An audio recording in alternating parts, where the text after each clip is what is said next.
Welcome to Forests, Folklore, and Fantasy. My name is Kelly, but I write and publish under my initials as K.M. Rice. Wherever you happen to be listening from, I just want to take a moment to thank you so very much for lending me your ear for this little moment in time, and to let you know that you are most welcome here.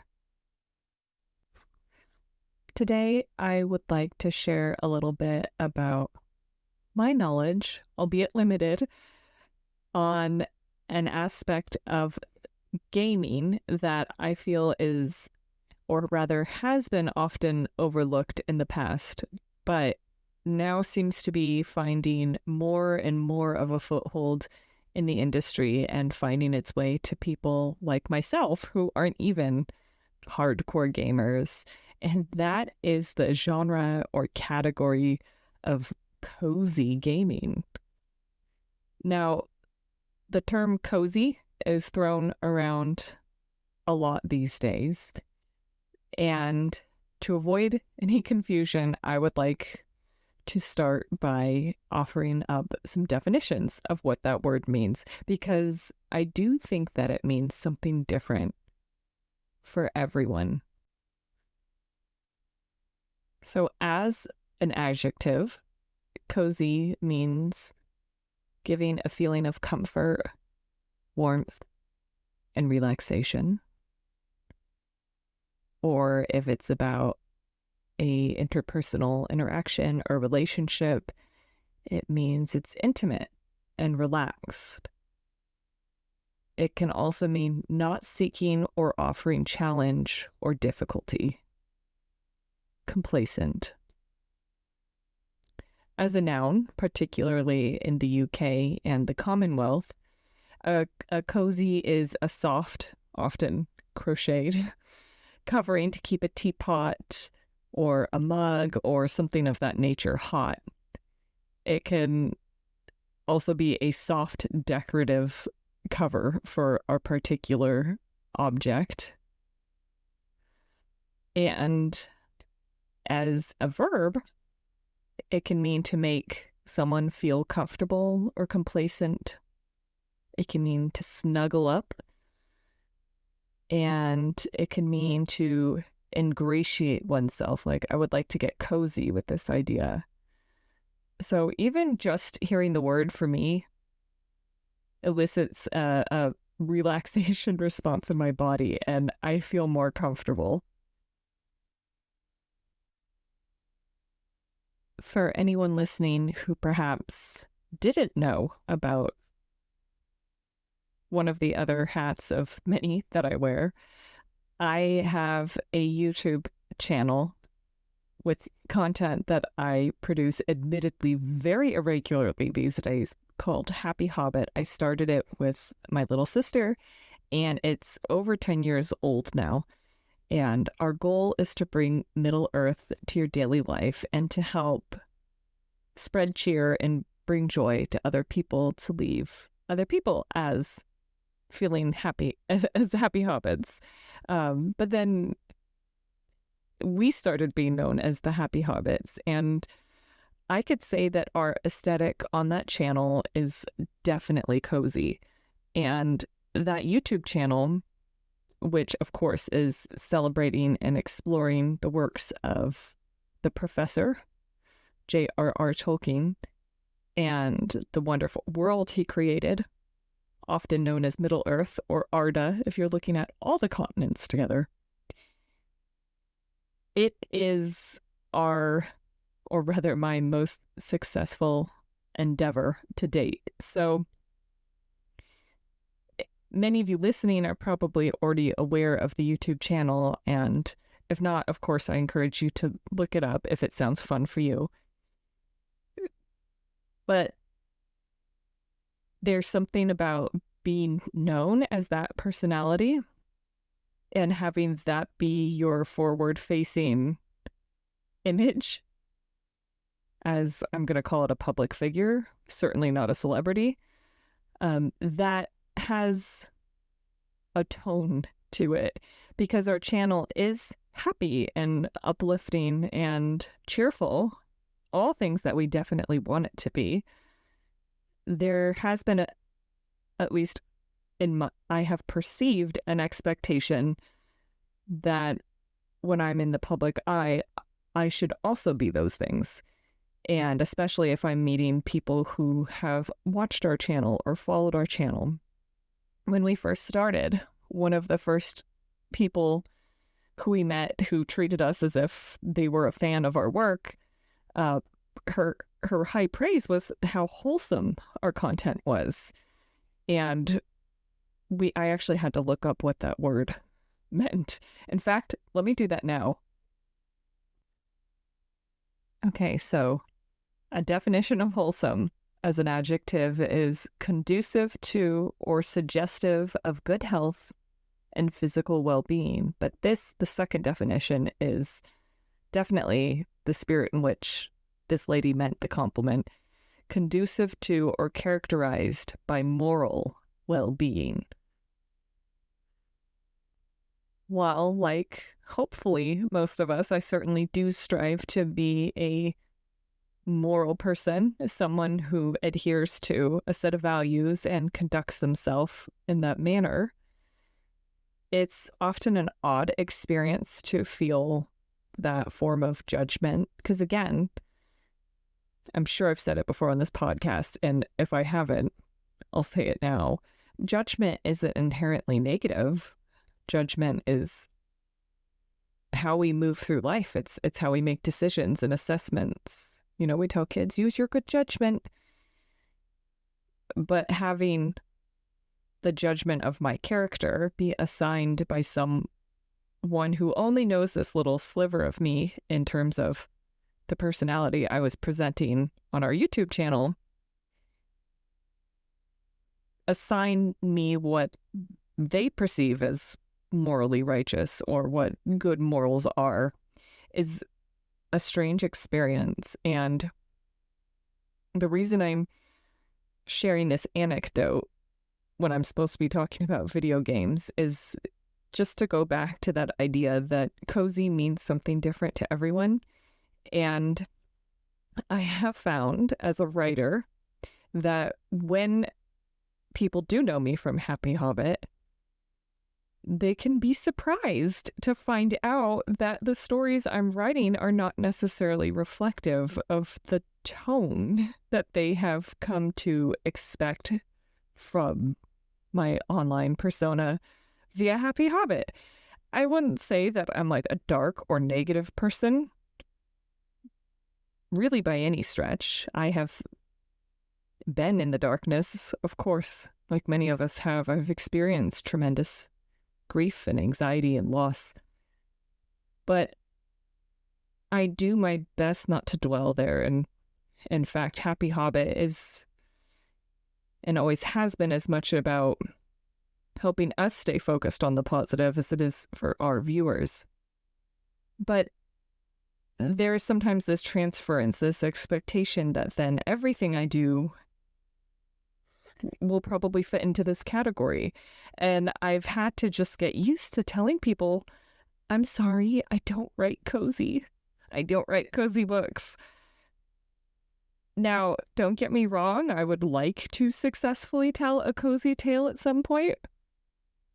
For anyone who has read Ophelia, which is book 1 of the Afterworld series, I will say that I began trying to write a cozy romance, and not only did my imagination rebel, it rebelled in a huge way. In fact, my imagination committed a full-blown mutiny because it spit out 3 more books that have a lot of very serious things happen in them. I mean, there are epic battles and murders and other such atrocities that I actually do not look for or consume when I am seeking out entertainment, but this story just came through me and had to be told. So, as much as cozy is something I enjoy and a place where I prefer to dwell some of the time, it's not necessarily how my art has been expressed, to the point that the Afterworld series is also written for adults. And I have, again, because of this Happy Hobbit label, felt the need to often remind people this isn't a kid's book and there's adult themes in it. Don't expect cozy from me. But I've had people stare at me in shock when I say, yeah, sorry, I don't really write cozy. And then they go, oh, yeah. Wait, you don't? You said don't? And I said, yeah. At least not yet. I haven't. And they're like, oh. And I've had people tell me, your work would probably sell better if you wrote cozy little stories, all kinds of things. So cozy, I feel like, is a label that I happily shoulder, but also one that I don't feel like is always accurate, because no label is truly accurate for any human being. We are incredibly versatile people in our hearts and minds, and we have many different sides to us that come out depending on the situation or the relationship or the task. And cozy is something I'm comfortable with, but definitely not all of me. And you will likely have gathered that by now if you've listened to other episodes, in particular the episode titled That Old Rage, in which I shared some of what I call my angry witch poetry.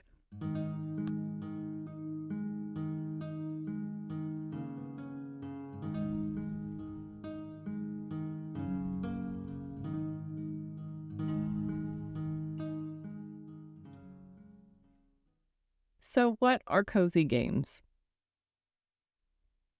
Again, a lot of people would probably describe them differently than I am, but to me, cozy games are games in which you're not running around committing acts of violence, and that the goal is not warfare. The goal is not to train your character how to kill. And while there are probably a multitude of games that fit that description, and by the way, I'm not saying that I have anything against those games. I played Shadow of Mordor, in which you are a Gondorian soldier killing orcs left, right, and center. I don't necessarily have anything against those games. They have their place, but it's also really wonderful to be able to immerse yourself in a form of escapism where you don't have to confront those things. Cozy games, to me, not only relax the gamer, but they are often task-oriented, so you end up getting those little hits of dopamine by virtually completing tasks. And by tasks, that can vary by game. The first cozy game that I really got into would be The Sims. So my sister and I played Sims 1 way back when it first came out. Our dad was actually, and still is, a big gamer. And so he was often, keeping his eye on the market and wanting to try things out when they were new. So we started playing The Sims when we were quite young. And I still have The Sims on my computer. I can't say that I play it all that often anymore for various reasons. It is a bit time consuming, but also at some point when you're playing The Sims, which if you don't know, it's like a life simulator. So you can create a character, you can create a house, you can create a lifestyle for them. They can get jobs, they can get married, they can have kids. Now they can have little farms, and that's what made me go nuts. I was really excited for the animals. But at some point, as you're having fun playing The Sims, you realize, yes, I just cleaned the house and did the laundry and cooked the food and got to bed on time. And then you look at the clock in real life and you're like, oh, I didn't do my laundry. I didn't clean my house. I didn't. So at some point, reality starts to creep in, or even worse, the illusion for me will sometimes get shattered. And I'm like, why do I think it's fun to virtually do laundry, to virtually do these things when I don't even like it in real life? This is kind of boring. And I'm not trying to throw shade on The Sims. I still love The Sims. And there are so many other things about that game that I didn't just mention. There's supernatural elements if you choose to play that way. There's all kinds of fun, quirky humor and things that the developers have inserted that are just a joy and a pleasure. But the type of gaming that I was doing, I realized it just was getting to the point where it felt a little bit more like work. So that's when I discovered other games. And what I'm going to talk about today is called Wildflowers with a Y. Other games that were similar to The Sims in that you can completely customize your environment and perhaps create a character.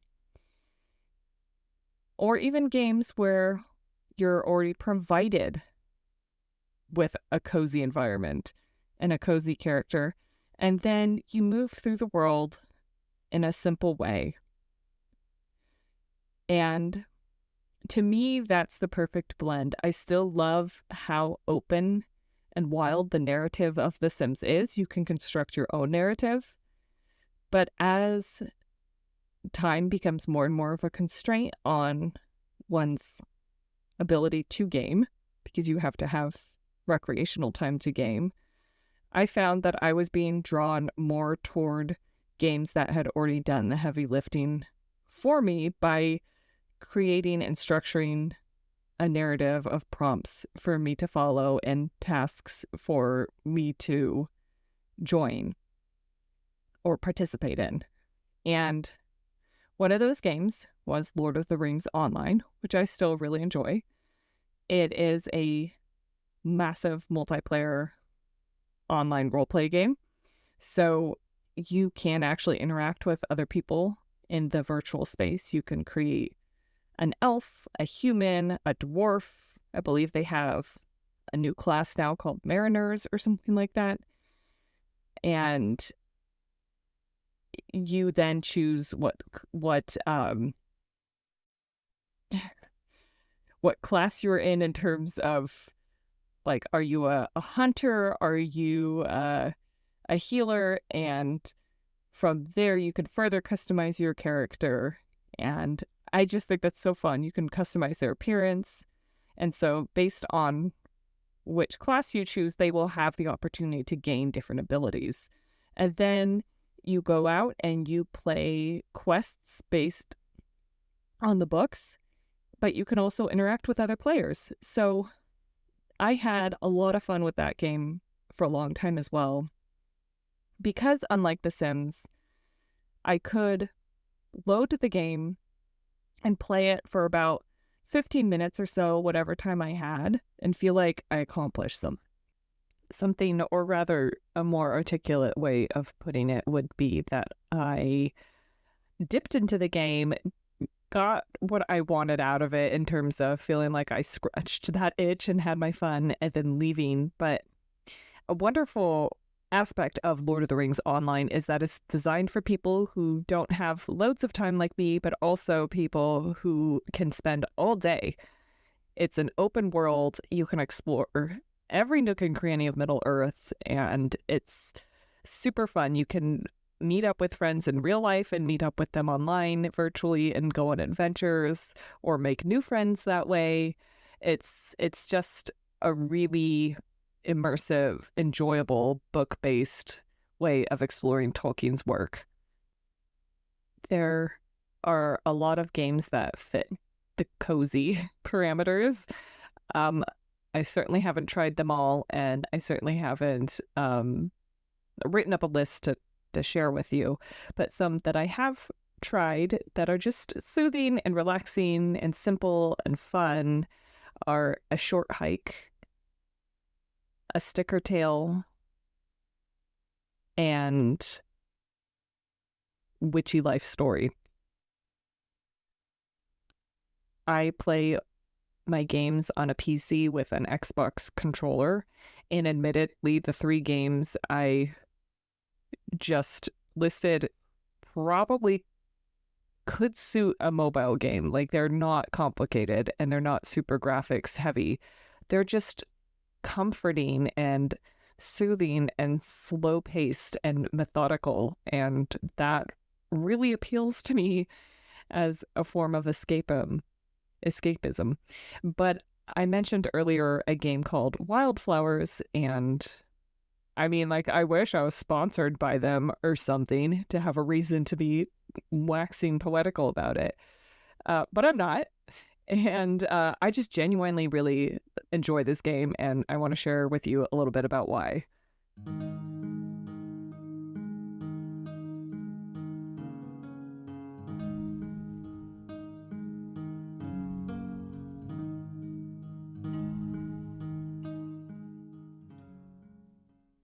So, without giving away any spoilers, this game to me is the best of all of the other games that I just listed because it takes aspects of them and utilizes them so beautifully. So, the premise of Wildflowers is that your character, Tara, has come to this quaint island town to assist her ailing grandmother in repairing her farm and getting it up and running again and looking after her grandma. And you find out very early on that Tara spent time in her childhood on this island. So several of the people who live there already know her. And I've personally never experienced this before, but there are voice actors playing all of the different characters. And so you can both read the dialogue and listen to it, and it really brings them to life in a way that I'm not used to. And also, a lot of the plot of the game is triggered by conversations that you have. So getting to know the members of the community is how you actually play the game. And that will also trigger quests. I immediately purchased the game when I read the description because it said something like garden by day, be a witch at night. And I'm like, this is like my dream. This is my dream night. I mean, my dream life. And true to form, you can garden, you can raise livestock, you can go mining, you can practice forestry, you can go fishing.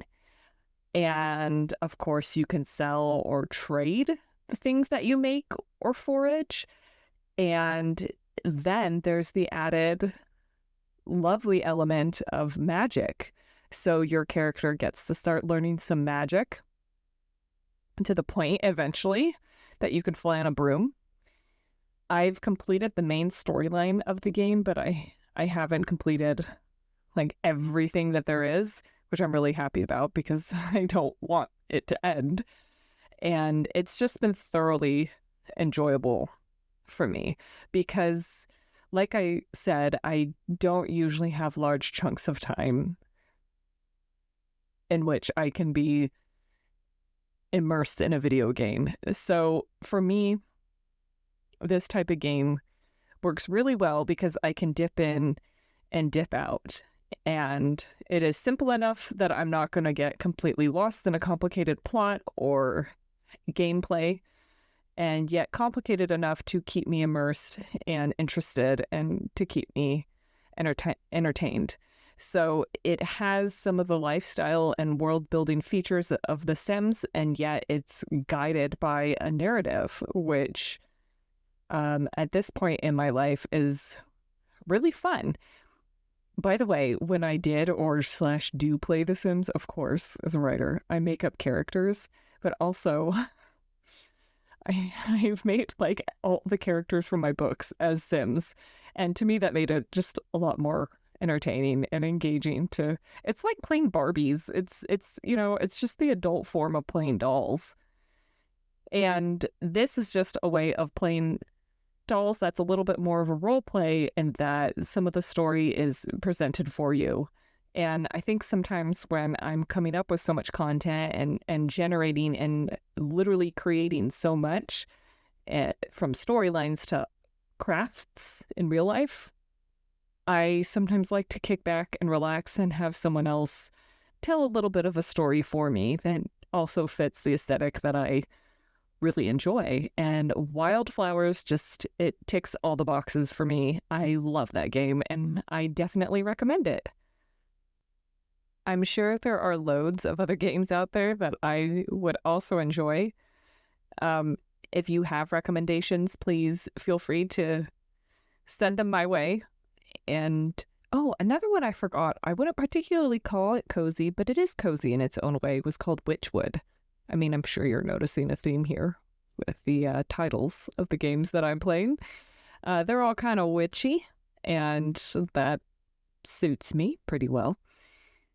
But a game that I am really looking forward to is, again, going back to my affinity for the works of J.R.R. Tolkien, and that is Tales of the Shire.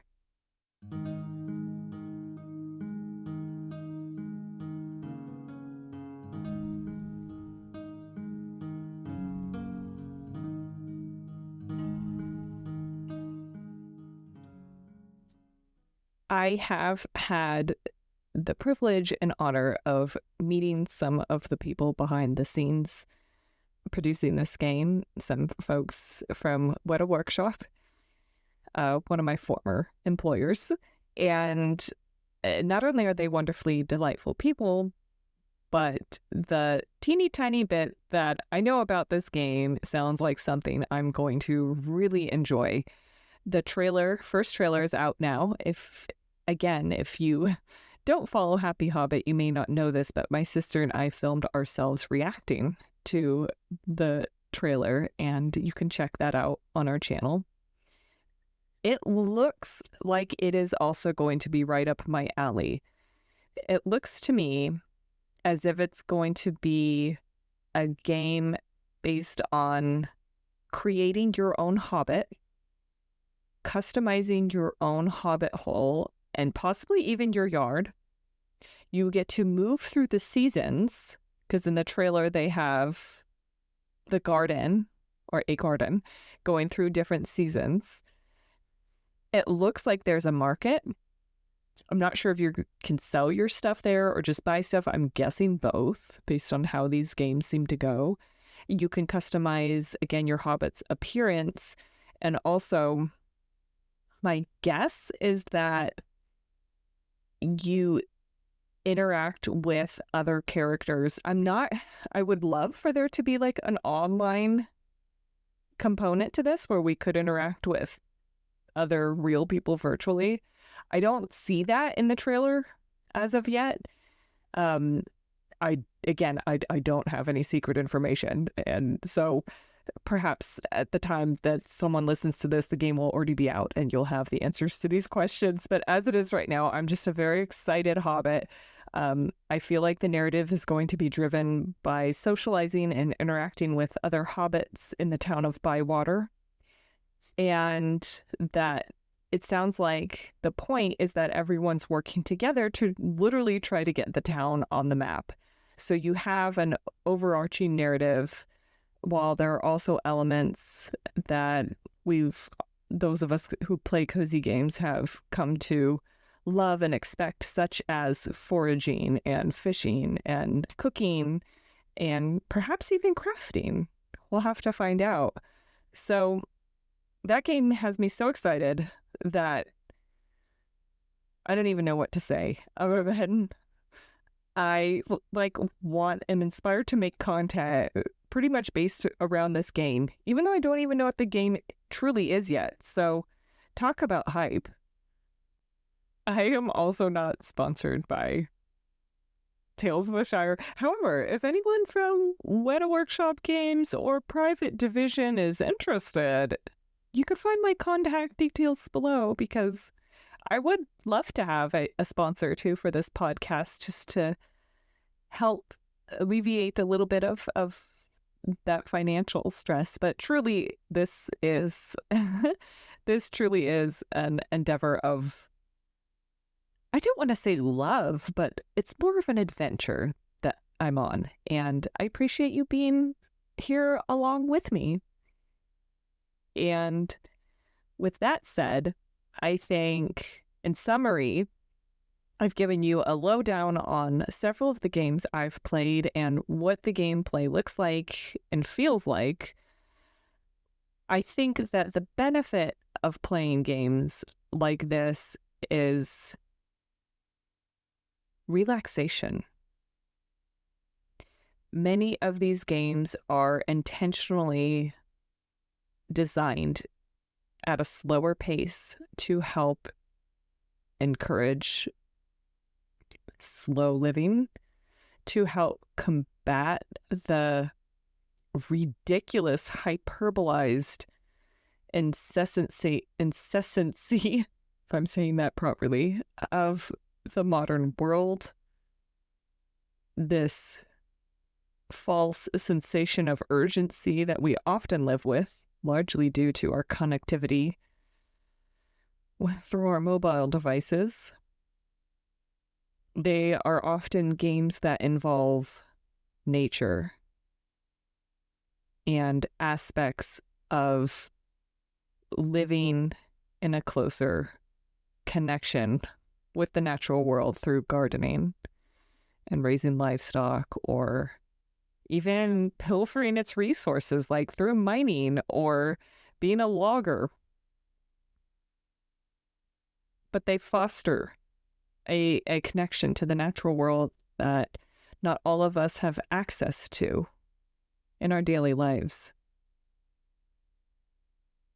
They're about slowing down and taking a breath and simplifying and letting your nervous system go into rest and digest rather than fight or flight. I really enjoy these games. And while they are open for everyone, a part of me is often thinking of them as games for women or girly games. And I doubt that the statistics show that to be the case. I think that's my bias because of how I was raised and the messaging that I received as a child was, and as a young person, like even into my 20s, was that gaming was for boys. Girls don't play video games. We don't even make video games for girls. And to me, The Sims felt like a video game for a girl. I think by and large because it was an extension of like playing Barbies or playing with dolls. And my instinct now is to look at all of these games as games for girls and women. And I know that not to be true, or to not be true, rather. But I walk around with that in my head. And I've realized part of why I view them this way is because most of the women I know, and some of the men, but a lot of the women I know struggle with guilt over taking time to play a video game and feel like, well, I could be vacuuming the house, I could be doing all these chores, I could be doing all of these caretaking responsibilities that we are so socially conditioned to shoulder and perform, rather than taking that 15 minutes to a half hour to do something to relax our minds, something soothing, something comforting, something, dare I say, wholesome. I struggle with that. A lot of women struggle with that, and a lot of people of any gender, I'm certain, struggle with that. But based on the way our society is structured, I think it impacts women more than it impacts men. And because of that, and because of my responsibilities in life that do revolve around a lot of looking after and caretaking, I do really enjoy having games that I can play for that little bit of time that I feel like I'm stealing out of some other corner of my day. It's something that I've been working on more. I've worked on like the feelings of guilt or feelings of time wasting, things of that nature, so that I can relax and actually just enjoy indulging in things like this a bit more. it has helped my mental health. It's helped my mental health to give myself permission to have more of these breaks, to have more fun, to unwind. And in that way, I can turn around and justify it to myself, because I am the only person really who's judging me, and say, well, if this makes you a better person, if this in turn it helps fill your cup so that you have something to give, it's not a bad thing. It's not a waste. So that's how I have shifted and actually, I shouldn't say past tense, am shifting my view toward playing video games, that it is a form of recreation that is also healing and can be restful. And also, it can be incredibly insightful. It was while playing The Sims several years ago that I was recovering from a procedure. So The Sims was a perfect thing for me to be able to focus on. Wasn't too mentally taxing. And I made a character. I didn't know who she was. I just decided she's going to live the most ideal life ever. And I gave her this total cottagecore setup and cottagecore life. And at one point had a moment of self-reflection of whose ideal life is this? And I realized it was mine. And I looked at this character in this world I created, and I asked myself, well, what is here in this virtual place that I don't have, that I would like to have? And I realized one of the things was gardening and growing my own food and growing my own cut flowers. And ever since then, I've been an obsessive gardener, which is something I'm going to talk about soon. But that's an incredibly powerful way that these simulation games can serve as self-reflection tools and actually help guide conversations within yourself, and in turn, help you make important decisions about life and about what you want out of life. It's hard to ask for more out of a form of entertainment than that.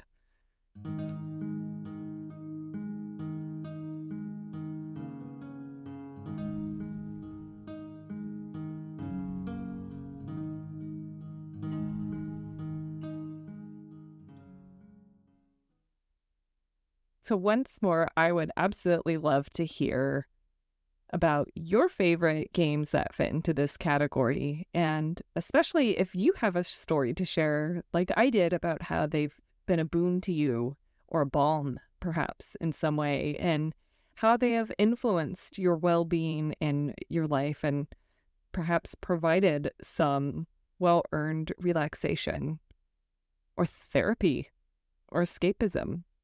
So if you're listening on Spotify, I believe you can leave a comment. Certainly you can on my Patreon, which you can join for free. And of course, on YouTube.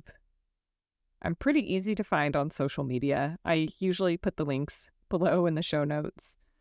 I'm everywhere as KM Rice Author or as Wild Authoress, because as we've already established, I, like everyone, have an incredibly complicated personality, and so I decided to make things more complicated for myself by not just having one handle, I guess.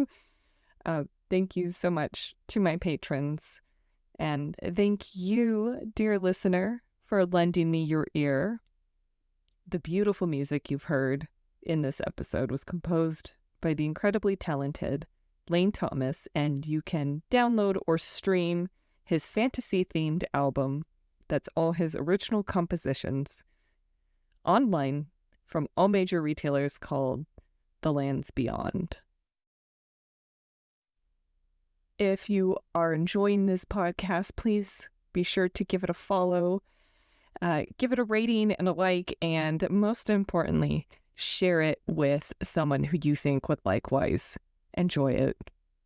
Thank you so much again. I really appreciate you gifting me some of your time. And until next we meet, may your hearth be warm and your heart be full.